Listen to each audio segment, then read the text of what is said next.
itu, maka siapkan iman kita, ilmu ini. Apa hikmah kita berpuasa? Ternyata puasa bukan hanya untuk kita Nabi Muhammad SAW, telah ada sejak zaman Nabi Adam alaihissalam. Tidak semua syariat diteruskan. Menikah dengan saudara kandung hanya boleh untuk anak-anak Nabi Adam. Hari ini sudah tidak boleh. Tidak semua syariat sama di setiap zaman. Walaupun Tuhannya sama, rohnya sama, tauhidnya sama, agamanya sama, inna dina indallahil Islam. Tapi syariat bisa berbeda. Tapi puasa terus ada. Begitu istimewa amal satu ini. As-siyamu li, kata Allah, wa ana ajzi bi. Dalam surah Al-Qur'an, puasa itu untukku dan aku langsung yang memberikan balasannya. Memangnya ibadah yang lain bukan untuk Allah? Ibadah yang bukan lillahi ta'ala tidak Allah terima. Tapi puasa begitu istimewa karena rahasianya. Salat terlihat, zakat ketahuan, haji apalagi. Puasa kalau ada yang pura-pura, alimul ghaib wasyahadah. Allah Maha mengetahui yang ghaib, yang tersembunyi maupun yang nampak, maupun yang jelas.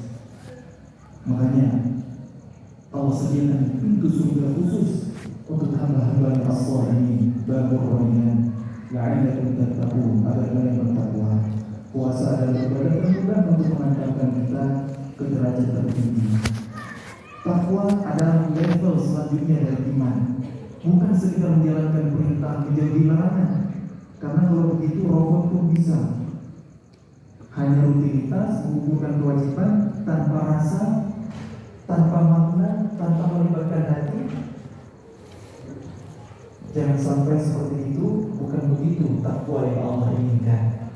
Dari hati, iman yang menjadi penggeraknya, akumulasi dari amal soleh kita. Salah satunya puasa mengantarkan kita ke derajat tertinggi itu. Inna akramakum 'indallahi atqakum. Sesungguhnya yang paling mulia di antara kalian di sisi Allah ialah yang paling bertakwa. Takwa itu al-wiqayah, perisai.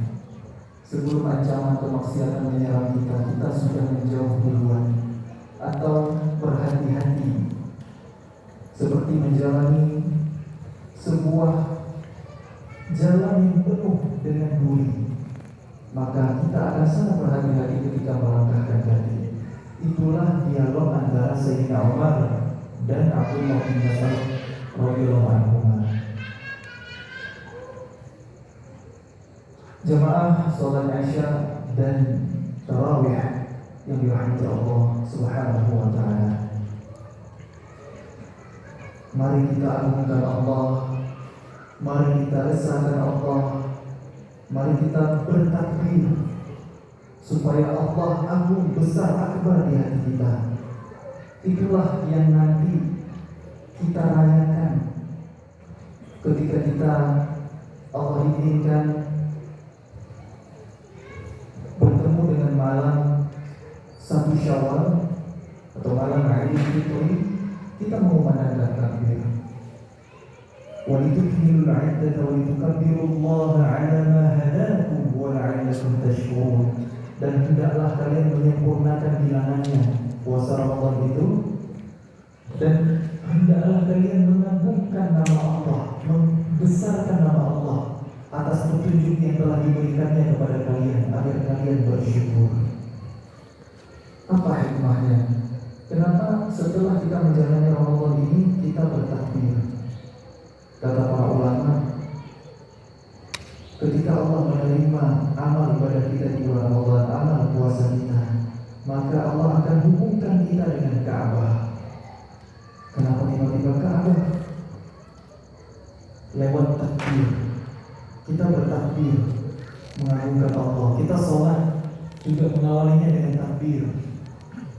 Bukankah di sekitar Ka'bah ada satu ibadah khusus, yaitu tawaf, yang permulaannya adalah takbir, Bismillahirrahmanirrahim, dan yang menghentikan lanjut tawaf itu adalah takbiratul ihram imam ketika sholat fardu. Tawaf adalah ibadah yang dimulai dengan takbir dan hanya bisa dihentikan oleh takbir. Maka dengan kita bertakbir di malam lebaran nanti, kita agungkan nama Allah, kita kerdilkan yang lain, Allah seolah menerima amal kita, mengumpulkannya di Ka'bah.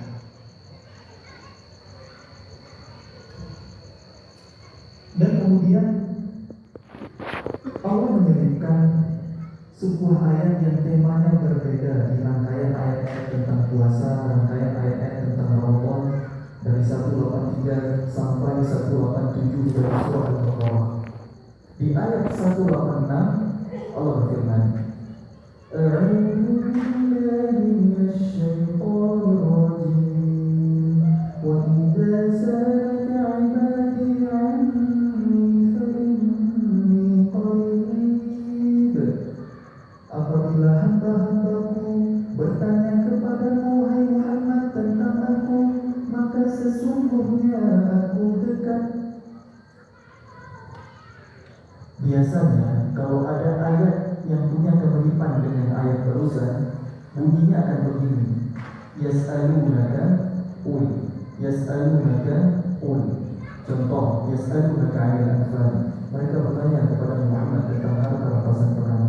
Ulil anfal lillahi wa rasul. Katakanlah Muhammad, harta rampasan perang itu milik Allah dan Rasulnya. Ketika ada yang bertanya kepada Nabi, Allah menjawab, tapi Allah menyuruh Nabi memberikan jawaban kepada yang bertanya itu. Yas'alunaka 'anil khamri wal maisir, qul fihima ithmun katsirun wa manafi'u lin-nas. Mereka bertanya kepada Muhammad tentang perjudian, tentang mabuk-mabukan dan perjudian. Katakanlah Muhammad, jawablah Muhammad, sesungguhnya dosa yang ada pada keduanya lebih besar daripada manfaatnya bagi manusia. Yas'alunaka qul, Yas'alunaka qul, selalu polanya begitu. Tapi giliran jika ada yang bertanya kepada Muhammad tentang aku, tentang Allah, fa inni qarib. Begitu cepat Allah jawab, fa inni qarib, maka sesungguhnya aku dekat. Allah tidak mewakilkan ke Nabi, Allah itu dekat. Ujibu da'watad da'i idza da'an. Aku mengabulkan permohonan hamba-hambaku apabila mereka meminta berdoa kepadaku. Falyastajibu li, maka hendaklah mereka taat kepada perintahku. Wa yu'minu bi, beriman kepadaku. La'allahum yarshudun, dan mudah-mudahan mereka mendapat petunjuk. Allah itu sangat dekat. Apa hikmahnya ayat tentang dekatnya Allah? Allah Maha mengabulkan doa. Innallaha sami'ud du'a, Maha mendengarkan doa. Kenapa Allah selipkan ayat dengan tema itu di antara ayat-ayat tentang puasa? Ternyata Ramadan ini, terlebih bagi orang-orang yang berpuasa, adalah saat-saat yang mustajabah untuk kita berdoa. Maka jangan lupa untuk banyak-banyak berdoa di bulan ini. Lebih-lebih di waktu mustajabahnya, ketika menjelang berbuka, menjelang iftar, menjelang azan maghrib. Jangan yang kita ingat mengakalinya dulu, makannya dulu. Iya, itu betul. Tapi saat-saat itu beriringan dengan itu adalah waktu yang mustajabah untuk doa. Jangan lupa, jangan tinggalkan kesempatan untuk berdoa. Waktu yang mustajabah luar biasa. Doa apa saja, minta kepada Allah untuk kebutuhan akhirat kita, kebutuhan dunia kita, puji asmanya, mohon ampun kepadanya, bersalawat kepada Rasulnya. Itu di antara adat-adat kita berdoa. Kalau kita tidak punya banyak waktu untuk bermunajat kepada Allah, maka kata ulama, perbanyaklah istighfar, mohon ampun kepadanya. Bagi hamba Allah al-mustaghfirin yang rajin memohon ampun, beristighfar kepada Allah, Allah akan memberikan, Allah akan mengabulkan permohonannya sekalipun belum diminta. Allah bukakan jalan keluar bagi kesulitan hidupnya. Allah bukakan rezeki dari arah yang tidak disangka-sangka. Begitu dahsyat manfaat dari istighfar itu. Astagfirullah wa atubu ilaih, astagfirullah wa atubu ilaih, astagfirullah wa atubu ilaih. Mari kita perbanyak istighfar di bulan Ramadan ini, karena Rasulullah SAW saja, manusia mulia yang masuk dari dosa dan dijamin surga itu, beristighfar dalam sehari 70 kali, dalam hadis yang lain 100 kali. Gimana dengan kita?